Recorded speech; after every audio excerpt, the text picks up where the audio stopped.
Wagwan guys, if you're new here, my name is Sunday Abegunde. Welcome back if you are my buddy already. You know I share my experience, my findings and my journey with you here about jobs, teaching about freelance jobs, remote jobs and side hustle jobs online that puts money in your pocket. But today, let's talk about another type of job. How to get UK jobs with sponsorship visa within the next 6 months from Nigeria or any country you're watching from right about now. What country are you watching from right now? Please let us know in the comment section. Drop it. Okay, without further ado, let's start the journey to the UK, especially if you don't want to go through the student visa route because of its many limitations and high costs. For example, no more student visa dependents. So if you are married or you just don't want to go to the UK to go and study a course you are not interested in just for visa's sake, this video is for you. Or you are even in the UK already and you are trying to get other jobs. Yeah, while you are the boss at the top, there are 1 or 2 things you might be able to learn from this video as regards job hunting. Starting from now, you are not alone on this journey to get a sponsorship job in the UK. We will run this together. I am breaking everything down step by step. How to find UK jobs that sponsors visa, where to apply, how to stand out, and some sneaky hacks that can boost your chances of getting the jobs faster. So make sure you watch this till the end and not get distracted. In 6 months, you will be happy that you focused on this video. All right, first thing first, why even bother with a UK job sponsorship? Let's be honest, there are plenty of reasons you might want to leave Nigeria, India, Kenya, Ghana, or wherever you are right now. Maybe you just want better pay or a stable and enabling economy and a better quality of life. Or you're just tired of hearing about things like power grid breakdown, fuel scarcity, ransom for kidnapping, and so on and so forth. So my initial thought used to be that why bother about going to UK when you can actually stay in any country you are in the world and work for organizations in the UK, and that is the core of this channel. But freelancing and remote jobs are actually sweet. Yes, you can earn in dollars, you can earn in pounds from anywhere you are, but there is more to it. It's actually even easier to get remote jobs in the UK when you are in the UK. That's not the topic for today. Okay, so why freelancing and remote jobs are sweet? You know I love it, and as it allows me work with clients in the UK, in the US, Canada, and so on.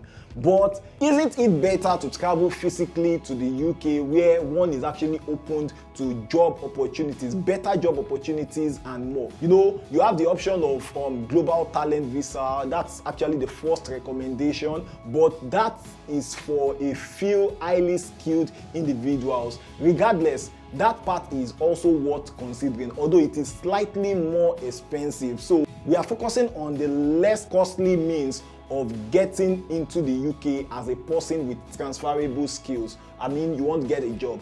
That's where the UK skilled worker visa comes in. But wait, not every job you see online in the UK qualifies for a UK sponsorship, and not every company is licensed to bring in foreign workers. So you don't just waste your time applying for the wrong jobs.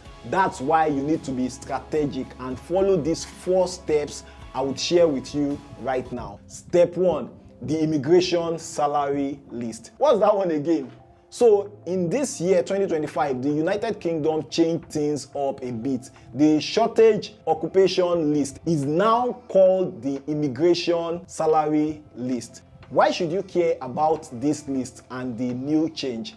That's because this list shows the jobs that are in high demand in the UK, which means that employers are more likely to sponsor you to travel down to the UK for these jobs. So before you start applying, check this list. I will put a link to the link in the description below. If this video makes sense to you already, please hit the like button. Now let's break down this ISL thing. the list I just talked about properly. This list includes specific jobs that are in high demand in the UK, and because of that, they have lower salary requirements for visa sponsorship. It doesn't mean they are paying you a lower salary. You would get better salary than what you would have gotten in your country, especially if your country is like a country like my country, Nigeria. So what it means is that the employers are more willing to sponsor workers for this role because they don't have to meet a high salary requirement. For example, let's say a regular IT job might require a salary of £30,000 for sponsorship, and it is on the ISL. The employer might only need to pay £24,000 to qualify to be able to bring in somebody into the UK. And some of the most common jobs on this list include healthcare jobs, engineering jobs, IT specialist jobs, tech jobs, teachers, and social workers. But don't worry if your industry is not listed on this list. There are still plenty of employers that can sponsor you even if your job isn't on the ISL. It just means that the salary requirement might be a bit higher on that employer, so they might not be incentivized to want to hire you and bring you into the UK. Step 2, where exactly do you find these jobs? No time to waste here, Here are the surest places to find UK visa sponsorship jobs. Check out the UK government job boards by visiting www.findajobs.dwp.gov.uk. That is the official UK government job site.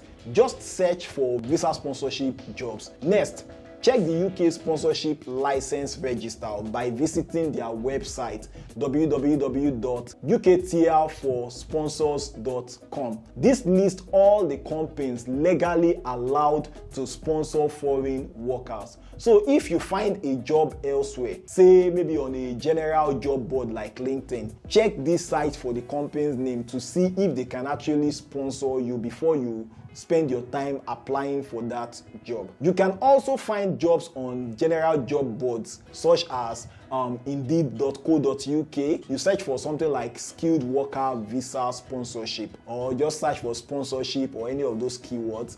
You can also check on a site like totaljobs.com. You can also check read.co.uk. You can also check jobs.ac.uk.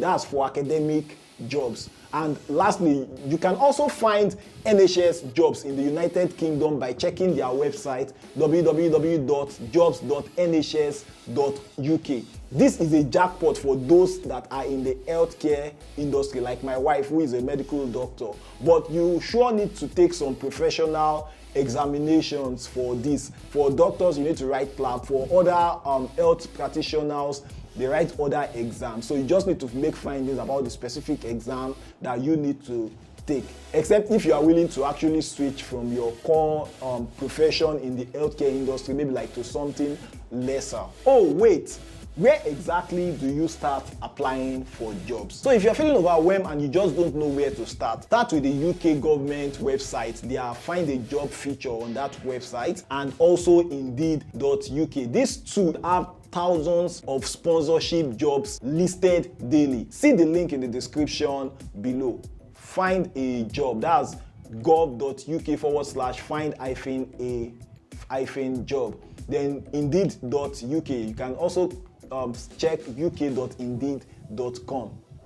Now that you know where to find the jobs, let's talk about step 3, how to apply and actually get hired. Finding UK job on this website is one thing, but getting hired, that is another story entirely.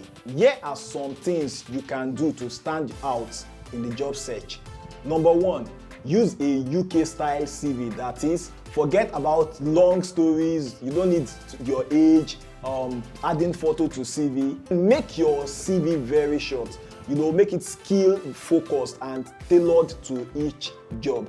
Then number 2, don't use the same cover letter for every job. You need to adjust your CV and your cover letter to adapt it to that specific job you are applying for, to show that you are a good fit for that role. Number 3, using AI without refining it is a no. You need to refine what AI generates for you. That is if you want to use AI. Number 4, set an alarm or reminder for job hunting time daily and stick with it. I dedicate 1 hour to this course daily. Number 5, apply for fresh jobs. If a job has been opened for 3 months, forget it. Target new listing, jobs that have just been posted maybe like within a few days ago, a week ago or 2 or thereabout. I'm not saying you can't get job maybe like we just posted 3 months ago or so, but chances are very low that you get that job or that job has not even been given out, that they just didn't remember to take down the job post. Hack number 5 or I think 6. It helps if you worked remotely for a company in the UK or you freelanced for a company in the UK. It also helps if you schooled or have taken an online course from a UK institution, and having a LinkedIn recommendation from professionals in the UK gives you an edge. So if you've not subscribed yet, what are you still waiting for? Smash that subscribe button and join my fam. I might even create a WhatsApp group for UK job sponsorship hunt. Let me know in the comments if that would be a nice idea for you. Step 4, the secret hack to boost your chances. It's time for some sharp guy hack to help you get a job in the UK for your job visa sponsorship. First, LinkedIn is your online CV that secretly gets checked by recruiters when you send or even don't send your CV when applying for jobs. So position yourself like a pro on LinkedIn. Update your profile to say open to work. Connect with HR managers from UK companies. Engage with UK job posts like, comment, and DM recruiters. Yes, DM recruiters as much as possible. Number 2, if it's something you are open to, you can target less competitive role, maybe like care jobs, teaching assistant, logistics and IT support. They are actually easier to get. Sometimes you might not find jobs for your specific skill. You might need to make a research about what that job or what that skill is called in the United Kingdom. You might ask ChatGPT, it will help you. So if you have skills similar to mine, you should stick to your present field or look for the field closest to it on the immigration salary list. For me, my field is graphics and multimedia designer on the ISL. Step next, send direct emails to hiring managers instead of only clicking apply. Go to LinkedIn, find the HR manager's email if it's there, and send them a short, friendly message. Check the company on LinkedIn or other platforms and see if you can cleverly find a way to connect with someone presently working there. They might actually be able to put a word or two for you. You never can tell until you try. So any questions, drop them in the comment. I reply to as many as I can, and you can also contribute. There is a lot I don't know too, and I am open to learning. That is how we grow. Okay, now let me tell you something most people don't do.